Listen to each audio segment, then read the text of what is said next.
Hello, welcome. I'm Onyinye Nwosu, and here's my CodeAlpha internship task 2. It is centered on phishing awareness training. Remember, do not take the bait. Don't fall for it. All right. Here in this session, we'll be looking at what phishing looks like, types of phishing attacks, sneaky tricks scammers use, how to protect yourself, and a very short interactive quiz. Tell me, why should you care? One major highlight is that 90% of data breaches begin with phishing. We have about 3.4 billion emails always sent on a daily. You could also see that data also has it that Google and Facebook lost about $100 million to phishing scams. Remember always, you need to secure it. You are always the first line of defense. Because if they don't gain access through you, then there's minimal security breaches. All right, now let's look at what is phishing. Phishing is like someone pretending to be your friend online just to steal from you. It's one of the oldest tricks in the hacker's book. Phishing is when someone tricks you into giving away personal information like your password, card details, your bank details, login credentials, always or usually through fake emails, websites, or messages. It is when an attacker pretends to be someone you trust. Major motive of hackers that try to carry out phishing attacks is gaining your trust, because of course when you are being manipulated into trusting this individual who is hiding behind a supposed legitimate source, you tend to give out more information that ordinarily this individual will not gain access to. They do this by trying to trick you into clicking on malicious links, giving up your personal information, and even downloading a virus. You should also know that you could be susceptible to downloading malwares, viruses into your system, which could, in the long run, be detrimental to your operating system and even to the organization at large. We have different types of phishing. We have email phishing, which is most common. It is done through sending out bulk messages, emails to different users, tricking them into giving up personal information. We also have spear phishing, which is a targeted type of phishing which targets an individual, say an individual in an organization. You are being targeted to be able to gain access to the organization's data through you. You are the first line of defense. You should be aware, conscious about these tactics that attackers use. We have smishing, which is phishing through SMS messages. I don't know if you've seen such type of messages. Sometimes they tell you, oh, this is like a government fund. The government is sending out, say, 100,000 naira to specific types of individuals, and you have gained that benefit. All you just need to do is click the link to register or be eligible.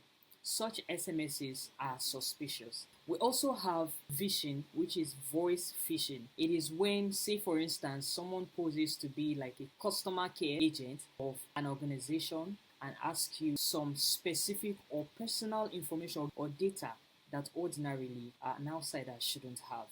We also have clone phishing, duplicating a real email with malicious edit, business email compromise, pretending to be a boss of your organization, someone asking, oh, I'm your bank manager, we're trying to see if you are up to date in your profile. We would like you to kindly update your profile by accessing this link. How to spot a phishing email. You have things like the mail address. You should look at the urgent threatening language. You have strange links, you have unexpected attachments, you have spelling and grammar mistakes, generic greetings like dear user. If my organization is going to need me to verify my details, they should be able to know my real name, right? You should also know that phishing attacks can also happen through fake websites. You should know that websites can be cloned. Now they take you to a website that poses to be your bank website.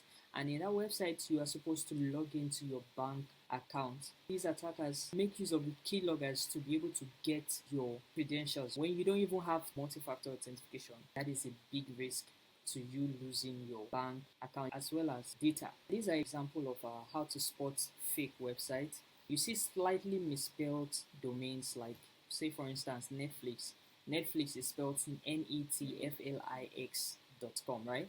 But here we have a case of double I.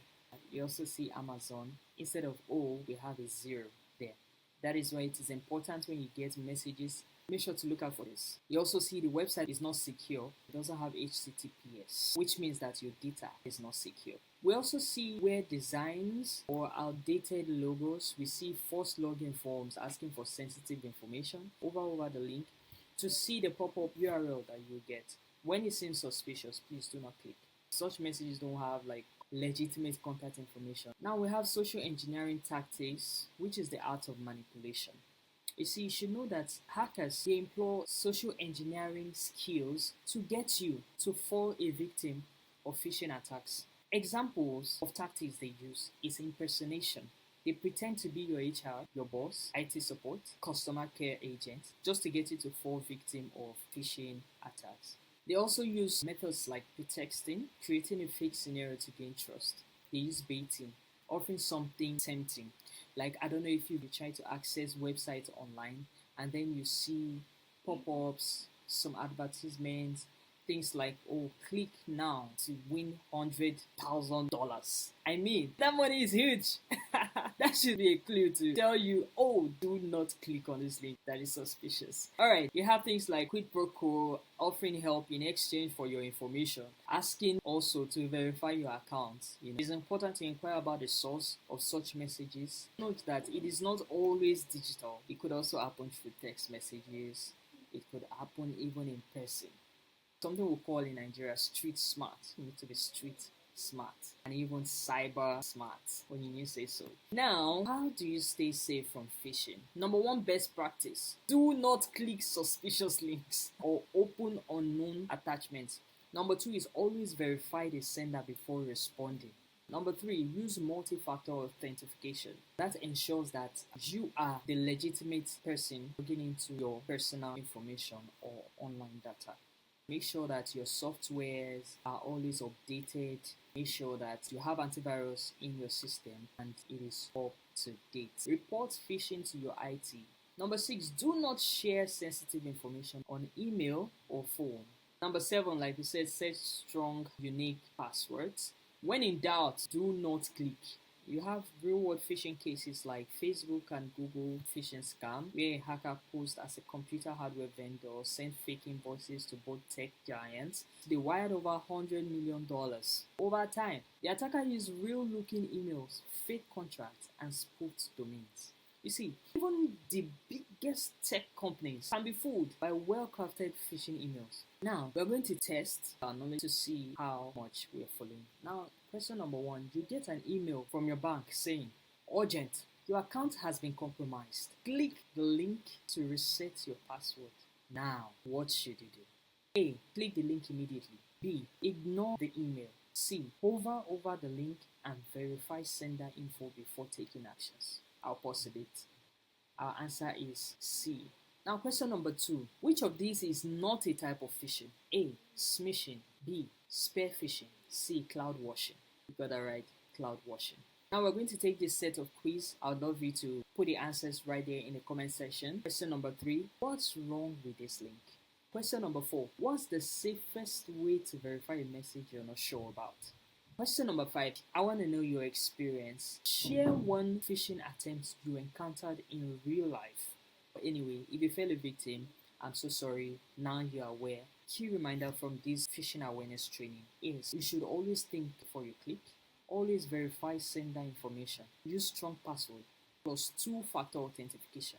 Report anything suspicious. Stay informed because knowledge is your first line of defense. Thank you so much for staying with me through this phishing awareness training. See you next time.